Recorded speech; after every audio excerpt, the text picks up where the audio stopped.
Hello dear computer learners, welcome to my YouTube channel R Robin. আশা করি আপনার প্রিয়জনদেরকে নিয়ে সবাই অনেক অনেক ভালো আছেন। সো আজকে আমরা আলোচনা করব ইনসার্ট ট্যাবের ইলাস্ট্রেশন মেনুর পিকচার অপশন নিয়ে। এটি হচ্ছে পার্ট 10। ইনসার্ট ট্যাবের প্রতিটা বিষয় অনেক বেশি গুরুত্বপূর্ণ, তাই সবগুলো ভিডিও দেখার অনুরোধ রইল। সো আমি রবিন আছি আপনাদের সাথে, চলুন শুরু করা যাক।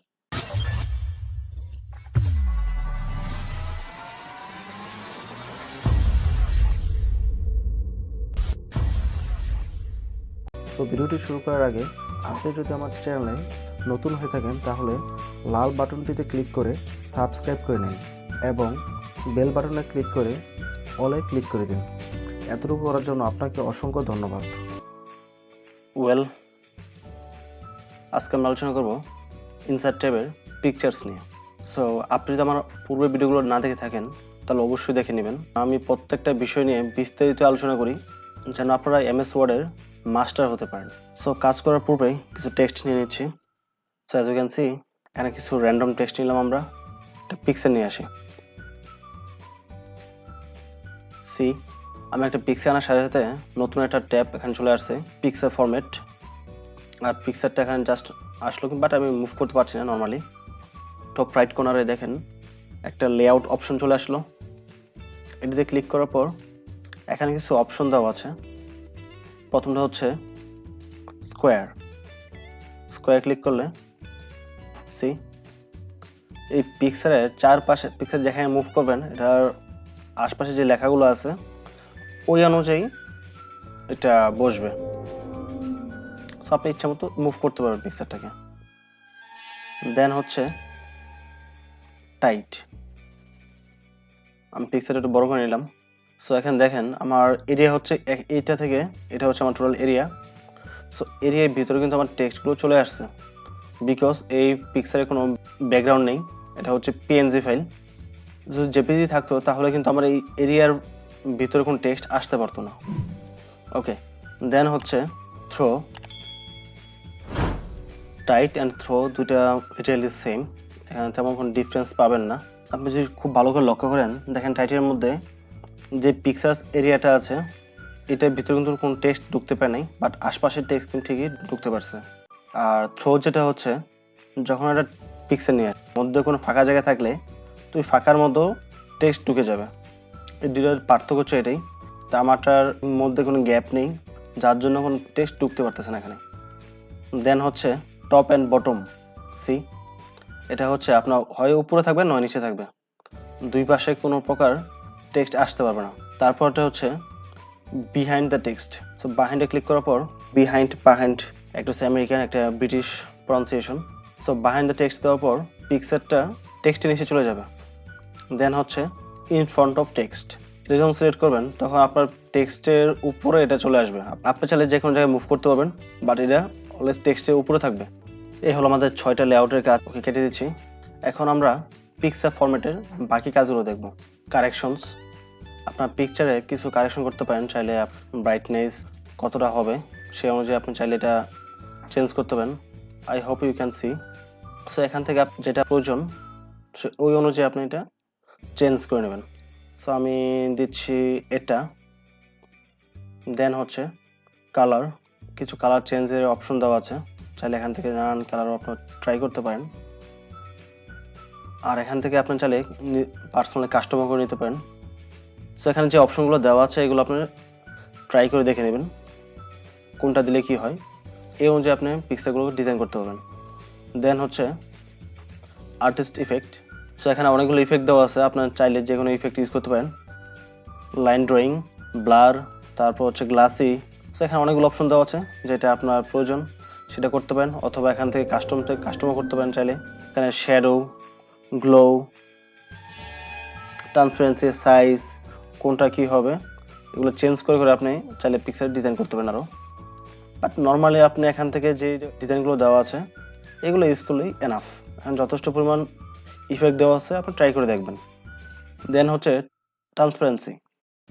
আপনার এই পিকচারটা কতটুকু ভিজুয়াল হবে তার মানে হচ্ছে আপনার দেখেন নর্মালি এটা পিকচার আছে, যখন একদম ট্রান্সপারেন্সি বাড়িয়ে দেবে একদম, তো পিকচারটা একেবারেই দেখা যাচ্ছে না। 80% একটা মোটামুটি পিকচার দেখা যাচ্ছে। এখানে ট্রান্সপারেন্সি অনেকগুলো ইফেক্ট দেওয়া আছে।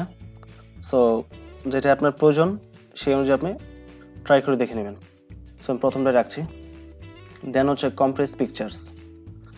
কম্প্রেস পিকচারটা হচ্ছে আপনি যদি কোনো পিকচার নেন যেটা আপনার এই ওয়ার্ড ফাইলের রেজুলেশন চেয়ে অনেক বেশি বড়, সেই ক্ষেত্রে কম্প্রেস পিকচার দিয়ে পিকের সাইজটা কমিয়ে নিতে পারেন। সো আমার কাছে কম্পিউটারে এই মুহূর্তে এতটা হাই রেজুলেশন কোনো পিকচার নেই, সো আমি এই বিষয়টা দেখাতে পারছি না। সো দেন হচ্ছে চেঞ্জ পিকচার। সো চেঞ্জ পিকচারে দেখুন এখানে ক্লিক করবেন, দেখেন কয়েকটা অপশন আসলো। ফ্রম আ ফাইল, এটা হচ্ছে আপনার কম্পিউটারের হার্ড ডিস্ক থেকে যে কোনো একটা পিকচার চেঞ্জ করার জন্য। চাইলে আপনি কম্পিউটার হার্ড ডিস্ক থেকে অন্য কোনো পিকচার চুজ করতে পারেন, এটা বাদ দিয়ে ক্যান্সেল করে দিচ্ছি। তারপর হচ্ছে অনলাইন, এটা অনলাইন থেকে আনবে। ফ্রম আইকনস, এটা আপনার আইকন থেকে আনবে, সো এটাও আপনার অনলাইন অপশন। দেন হচ্ছে রিসেট পিকচার্স।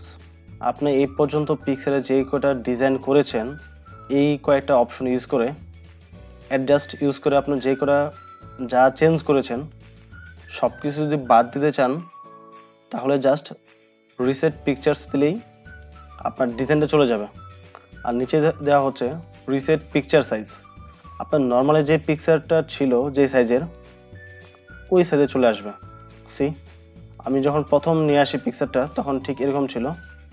আর রিসেট পিকচার্স, তো আমি এখানে তেমন কোনো ডিজাইন অ্যাপ্লাই করি নাই, যার জন্য এটা কোনো পরিবর্তন দেখাচ্ছে না। তারপর হচ্ছে পিকচার স্টাইল। সো দেখেন এখানে অনেকগুলো শেপ দেওয়া আছে, তা আপনার যেটা খুশি আপনার কাজের চাহিদা অনুযায়ী এখানে অনেকগুলো অপশন দেওয়া আছে। সো আপনার যেটা পছন্দ সেটা আপনি চুজ করবেন এখান থেকে। এখানে আমি এটা রাখছি। দেন হচ্ছে পিকচার্স বর্ডার। আপনার যে আউটলাইন বর্ডারটা আছে, এই যে বর্ডারটা, এই বর্ডার কালারটা কি দিতে যাচ্ছেন, সো আমি রেড দিচ্ছি যেন আপনারা ভালোভাবে বুঝতে পারেন স্পষ্টভাবে।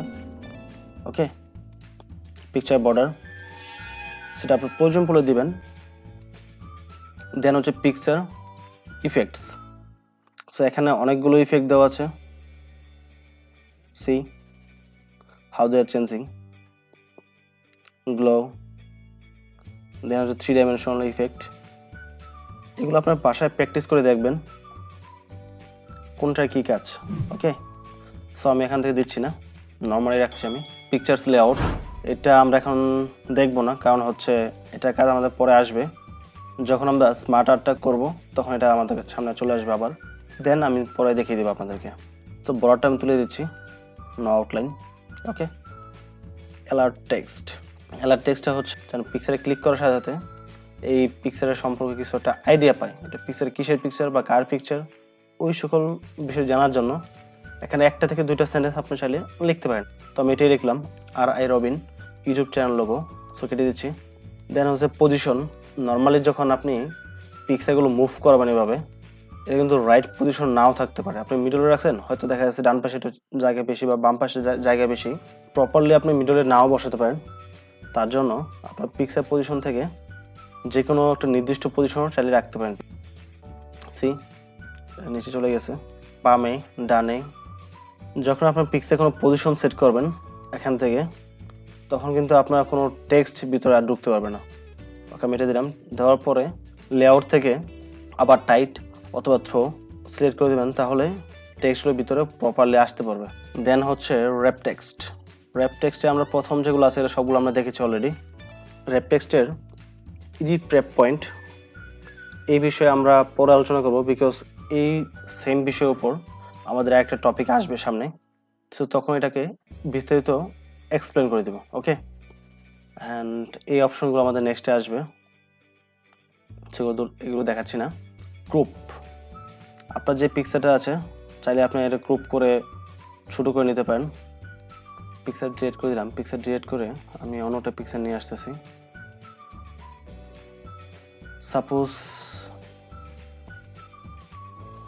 এটা আমাদের পিকচার, সো এটা আমাদের গ্রুপ করতে হবে অতিরিক্ত বড় থাকলে। এই গ্রুপ পয়েন্টে শুধু এটুকু থাকবে।